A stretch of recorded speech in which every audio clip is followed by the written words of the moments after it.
अपनी इस वीडियो में हम स्टार्ट करेंगे long answer type questions from Lakhmir Singh book work and energy chapter के क्लास 9th। तो स्टार्ट करते हैं 52 क्वेश्चंस का A part.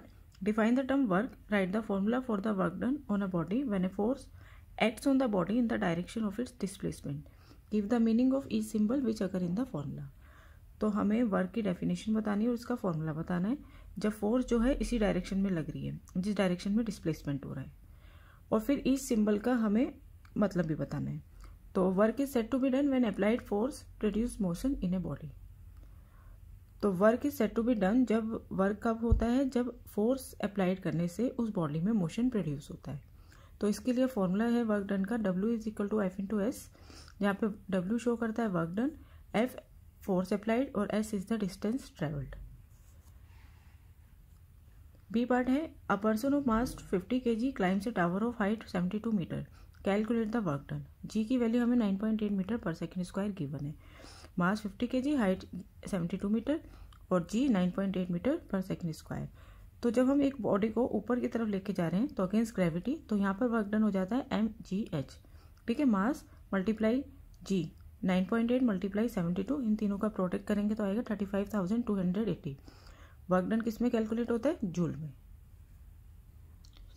Next question, when do we say that work is done, right the formula for the work done by a body in moving up against gravity. अब यहाँ पे भी हमसे पूछा है कि वर्क इज डन कब कहते हैं, और इसके लिए अब फॉर्मूला बताना है वर्क डन का जब एक बॉडी को अगेंस्ट ग्रेविटी मूव कर रहे हैं। ठीक है, और फिर ईच सिंबल का मतलब बताना है। Give the meaning of each symbol occur in it. तो work is said to be done when a force produces motion in a body. तो सेम चीज़ है जिससे जो पहले वाले क्वेश्चन में करी थी, work is said to be done जब फोर्स लगाने से एक बॉडी में मोशन प्रोड्यूस होता है। ठीक है, अब हमें बताना है वर्क डन का फॉर्मूला जब एक बॉडी जो है मूव कर रही है अगेंस्ट ग्रेविटी। तो यहाँ पे वर्क डन क्या होता है? mgh। ठीक है, जहाँ पे W वर्क डन है, मास m मास है, g acceleration due to gravity और h है हाइट, जिस हाइट तक हम उस ऑब्जेक्ट को ऊपर लेके जा रहे हैं। B part, how much work is done when a force of 2 newton moves a body through a distance of 10 centimetre in the direction of force. तो यहाँ पर वर्क डन का फॉर्मूला क्या होगा? F into S. ठीक है, force लग रही है और उस ऑब्जेक्ट में मोशन प्रोड्यूस हो रहा है, उस ऑब्जेक्ट ने डिस्टेंस ट्रेवल किया कितना? 10 सेंटीमीटर का। तो फोर्स है 2 न्यूटन, डिस्टेंस हमेशा मीटर में होना चाहिए, तो 10 सेंटीमीटर को हमने अपॉन 100 कर लिया, तो ये 1/10 मीटर आ गया। ठीक है, अब हम वर्क डन निकालेंगे तो work done is equal to F into S. F हो गया 2 न्यूटन और S हो गया 1/10, तो ये हो गया 2/10 यानी 0.2 जूल। इतना वर्क डन हुआ। Question 54 A part, what happen to the work done when the displacement of a body is at right angles to the direction of force acting on it, explain your answer. यहाँ पे पूछा है कितना work done होगा जब एक body displacement जो कर रही है वो राइट एंगल है, वो राइट एंगल पे कर रही है जिस डायरेक्शन से फोर्स लग रही है, यानी कि angle between the force and distance travelled by a body. ठीक है, ये राइट एंगल है। तो इस केस में हम वर्क डन का जो फॉर्मूला यूज करते हैं वो करते हैं W is equal to F cos theta S। ठीक है, अब यहाँ पर राइट एंगल है ना, तो राइट एंगल मतलब 90 डिग्री। ठीक है, तो when the displacement of a body is at right angle to the direction of force acting on it then the work done is 0। तो इस केस में जब एंगल 90 डिग्री होता है तो वर्क डन 0 होता है। कैसे, ये भी देख लें। तो यहाँ पे वर्क डन का फॉर्मूला होता है F cos theta into S. Theta हमारा क्या है? एंगल बिटवीन द फोर्स, जिस डायरेक्शन से फोर्स लग रही है और जिस डायरेक्शन में डिस्प्लेसमेंट हो रहा है। ठीक है, इन दोनों के बीच का एंगल हमारा थीटा होता है। तो यहाँ पे कोस थीटा, थीटा की वैल्यू 90, थीटा क्या हमारा 90 डिग्री, तो कोस 90 डिग्री की वैल्यू 0 होती है। ठीक है, याद रखेंगे आप, कोस 90 की वैल्यू 0 होती है।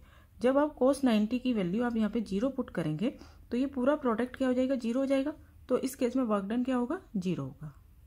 ठीक है, second part, a force of 50 newton acts on a body and move it at a distance of 4 metre on a horizontal surface.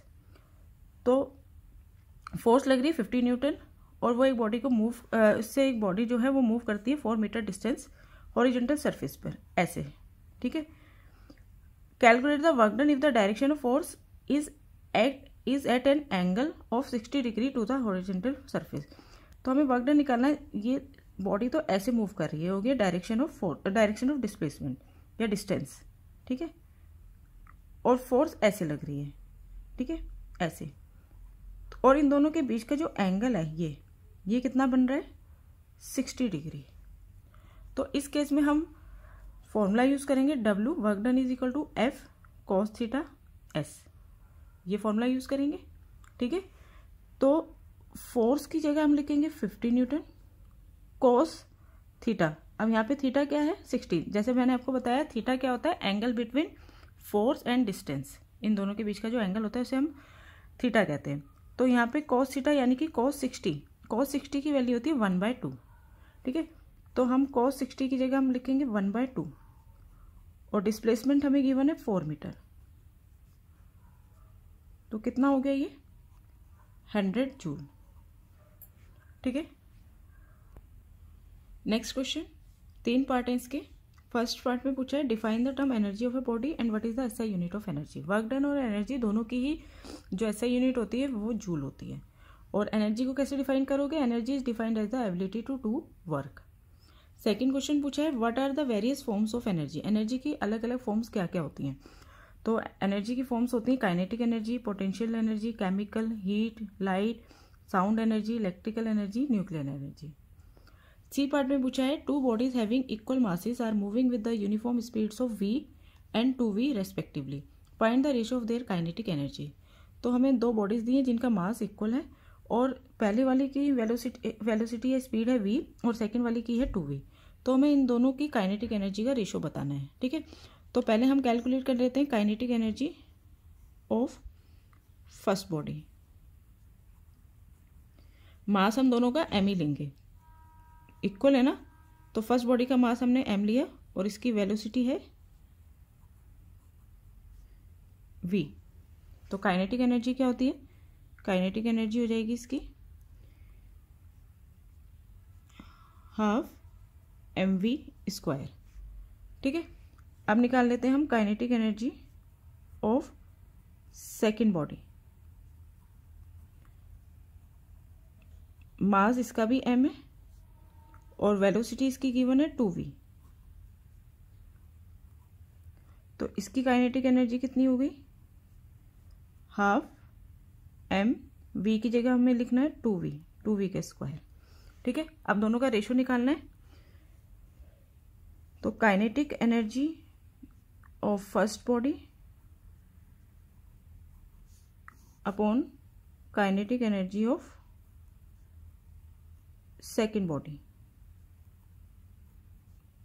First body क्या लिखा, half mv², second body half m2v का whole square, ठीक है।